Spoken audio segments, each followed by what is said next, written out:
ये कहानी क्लाउड नाम के एक लड़के के ऊपर आधारित है जिसे अपने ही दोस्त की माँ के साथ प्यार हो जाता है और वो उसके साथ गपागप भी करता है।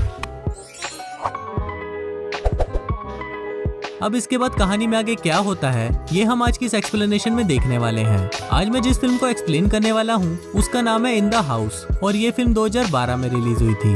मूवी की शुरुआत में हम जर्मन नाम के एक आदमी को देखते हैं जो एक स्कूल में फ्रेंच टीचर होता है। इसके बाद जब जर्मन घर पर स्टूडेंट के असाइनमेंट चेक कर रहा होता है तभी वहाँ पर उसकी वाइफ जेना आती है। फिर जेना भी कुछ स्टूडेंट्स के असाइनमेंट चेक करती है और जर्मन से पूछती है कि तुमने स्टूडेंट को इतने गंदे मार्क्स क्यों दिए। इस पर जर्मन उसे बोलता है कि बच्चों ने कुछ खास तो लिखा ही नहीं है तो मैं इन्हें अच्छे मार्क्स किस चीज के दूं। तभी जर्मन क्लाउड नाम के एक स्टूडेंट का असाइनमेंट पढ़ता है जिसमें लिखा हुआ था कि क्लाउड राफा नाम के एक स्टूडेंट के घर पर काफी दिनों से जाना चाहता था और फिर एक दिन वो राफा को मैथ पढ़ाने के बहाने उसके घर पर जाता है। वहाँ पर उसकी नजर राफा की माँ एस्थर पर पड़ती है जो दिखने में बहुत ही खूबसूरत थी। इसके बाद क्लाउड राफा को एक मैथ प्रॉब्लम सॉल्व करने के लिए देकर नीचे आ जाता है। वहाँ वो राफा की मॉम को देखता है जो एक मैगजीन पढ़ रही होती है। अब कुछ देर तक एस्थर को देखने के बाद क्लाउड वापस राफा के पास जाता है और उसे बोलता है कि तुम्हारी मैथ बहुत ही ज्यादा खराब है इसलिए मुझे रोज आकर तुम्हें ट्यूशन पढ़ाना होगा।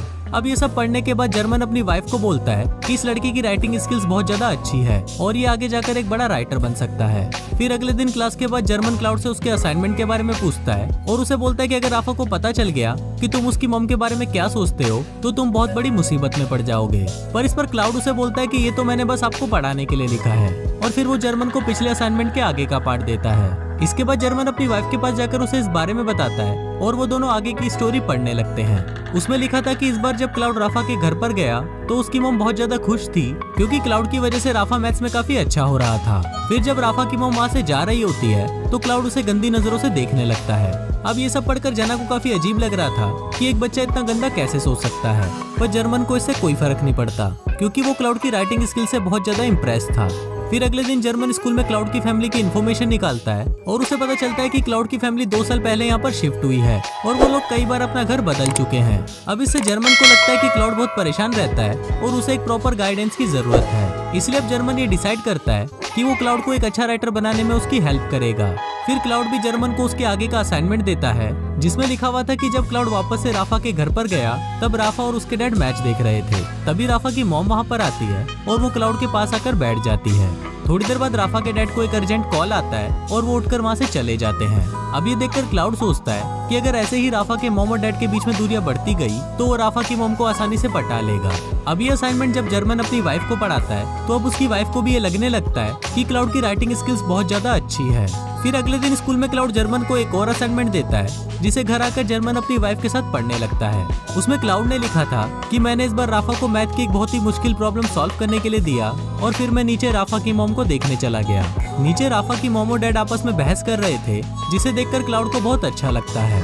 थोड़ी देर बाद जब राफा की मॉम बाहर आती है तो वो क्लाउड को देख लेती है पर तभी क्लाउड सामने रखी हुई पेंटिंग को देखने का नाटक करने लगता है। पर राफा की मॉम को ये पता चल गया था कि क्लाउड उनकी बातें सुन रहा है इसलिए वो रात को राफा के डैड को बोलती है कि उन्हें राफा के लिए कोई दूसरा ट्यूटर ढूंढना होगा। अब ये सब बातें क्लाउड भी छुपकर सुन रहा होता है और उसे बहुत ज्यादा टेंशन होने लगती है क्योंकि अगर इस बार राफा के मैथ्स में अच्छे नंबर नहीं आए तो वो राफा के घर पे ट्यूशन पढ़ाने नहीं आ पाएगा।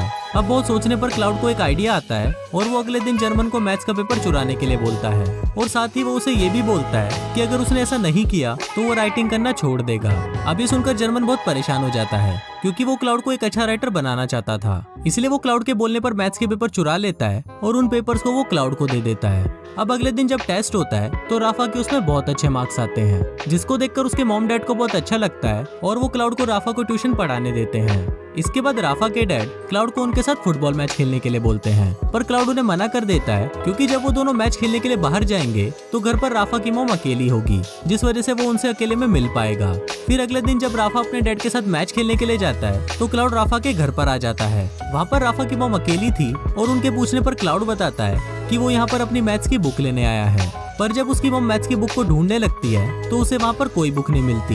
इसके बाद क्लाउड राफा की मॉम की इयररिंग्स देखकर बोलता है कि ऐसी ही इयररिंग उसकी मॉम के पास भी थी पर वो अब इस दुनिया में नहीं है। अब ये सुनकर राफा की मॉम इमोशनल हो जाती है और फिर वो दोनों कोल्ड ड्रिंक पीकर बातें करने लगते हैं।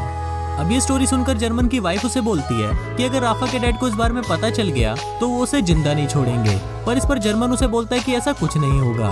रात को फिर जर्मन क्लाउड का एक और असाइनमेंट पढ़ता है जिसमें लिखा होता है कि इस बार उसे राफा के घर पर बहुत लेट हो गया था, तो राफा के डैड ने उसे यहीं पर ही सोने के लिए कहा। फिर जब राफा क्लाउड को उसका रूम दिखाने के लिए जाता है तो वो क्लाउड को बोलता है कि वो उसका बेस्ट फ्रेंड है और इसके साथ ही वो उसे किस करने लग जाता है। अब इससे हमको पता चलता है कि राफा क्लाउड को लाइक करता है। फिर जब आधी रात हो जाती है तो क्लाउड चुपके से राफा की मॉम के कमरे में जाता है और वो उसे सोते हुए देखता रहता है। अब ये पढ़ने के बाद जर्मन की वाइफ को काफी अजीब लगता है, पर जर्मन उसे बोलता है कि इसमें कोई भी गलत बात नहीं है और क्लाउड की उम्र के बच्चों में ये सब फैंटेसीज होती ही हैं। फिर अगले दिन हम क्लाउड को देखते हैं जो राफा की मॉम के करीब आता जा रहा था।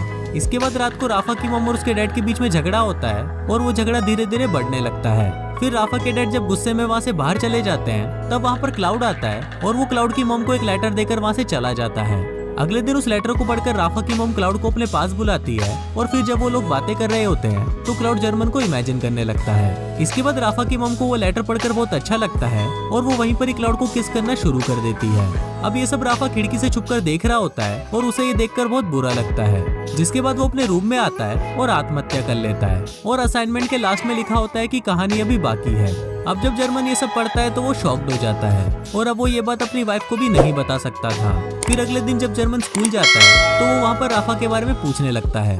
वहाँ उसे पता चलता है कि राफा आज स्कूल नहीं आया।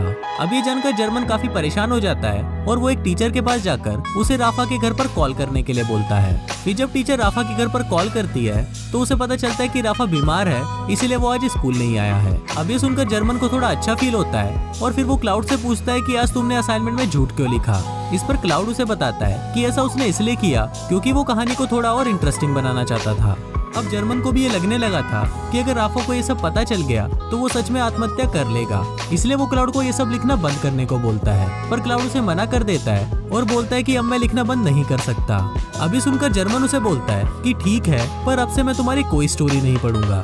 अभी सुनने के बाद क्लाउड अपनी अगली स्टोरी को वही डस्टबिन में फेंक कर चला जाता है, पर तभी जर्मन भी अपने आप को रोक नहीं पाता और वो उस स्टोरी को डस्टबिन से निकालकर पढ़ने लगता है। उसमें लिखा था कि आज राफा के डैड बहुत उदास घर आए थे क्योंकि अब वो अपनी जॉब से बहुत ज्यादा परेशान है। तभी राफा की मॉम वहाँ पर आती है और उन्हें बताती है कि वो प्रेग्नेंट है। ये सुनकर राफा के डैड बहुत खुश हो जाते हैं, पर तभी वहाँ पर राफा आता है और उनको बोलता है कि क्लाउड अब हमारे घर नहीं आएगा और आप लोग मेरे लिए कोई दूसरा ट्यूटर ढूंढो। ये पढ़ने के बाद जर्मन क्लाउड के पास जाता है और उसे बोलता है कि अब तुम्हें राफा के घर जाना बंद कर देना चाहिए। इस पर क्लाउड भी एग्री करता है और वो जर्मन को बोलता है कि अब वो कभी नहीं लिखेगा। फिर क्लाउड जर्मन को आगे की कहानी बताता है कि आज उसकी और राफा की लड़ाई हुई थी क्योंकि उसको मेरे और उसकी मॉम के अफेयर के बारे में पता चल गया था। इसके बाद हम देखते हैं कि क्लाउड अपनी कहानी को पूरा करने के लिए राफा की मॉम के पास जाता है, पर राफा की मॉम उसका लिखा हुआ लेटर उसे वापस कर देती है। फिर क्लाउड उसे बोलता है कि हम दोनों यहाँ से कहीं दूर जा सकते हैं, पर राफा की मॉम उसे मना कर देती है क्योंकि क्लाउड उम्र में बहुत छोटा था। अब इससे क्लाउड को बहुत बुरा महसूस होता है और वो रोने लगता है। इसके बाद क्लाउड जर्मन के घर पर आता है जहाँ उसकी वाइफ जीना उसे बताती है कि जर्मन अभी घर पर नहीं है। इस पर क्लाउड उसे बोलता है कि मुझे पता है कि वो घर पर नहीं है, इसीलिए ही तो मैं यहाँ पर आया हूँ। इसके बाद हम जर्मन को देखते हैं जिसे स्कूल से निकाल दिया जाता है क्योंकि प्रिंसिपल को पता चल गया था कि उसी ने ही पेपर चुराया है। फिर जब जर्मन अपने घर पर आता है तो उसकी वाइफ उसे अगला असाइनमेंट देती है जिससे जर्मन को पता चलता है कि क्लाउड यहाँ पर आया था। उस स्टोरी में लिखा था कि क्लाउड जीना को बताता है कि जर्मन ने उसे एक बार कहा था कि मेरी बीवी बांझ है, इसलिए हमारा बच्चा नहीं हो रहा। अभी सुनकर जीना को बहुत गुस्सा आ जाता है और वो क्लाउड के साथ ही घपाघप करने लगती है। अब ये पढ़कर जर्मन को बहुत गुस्सा आता है और वो जीना के साथ लड़ने लगता है। अब फिल्म के लास्ट सीन में हम जर्मन और क्लाउड को बात करते हुए देखते हैं। जर्मन क्लाउड को बोलता है कि मुझे विश्वास नहीं हो रहा कि जिस लड़की की वजह से मेरी जॉब गई और मेरी बीवी मुझे छोड़कर चली गई, मैं उसी लड़के से बात कर रहा हूँ। अब जर्मन की ये बात सुनकर क्लाउड हंसने लगता है और इसी के साथ ही ये फिल्म यहीं खत्म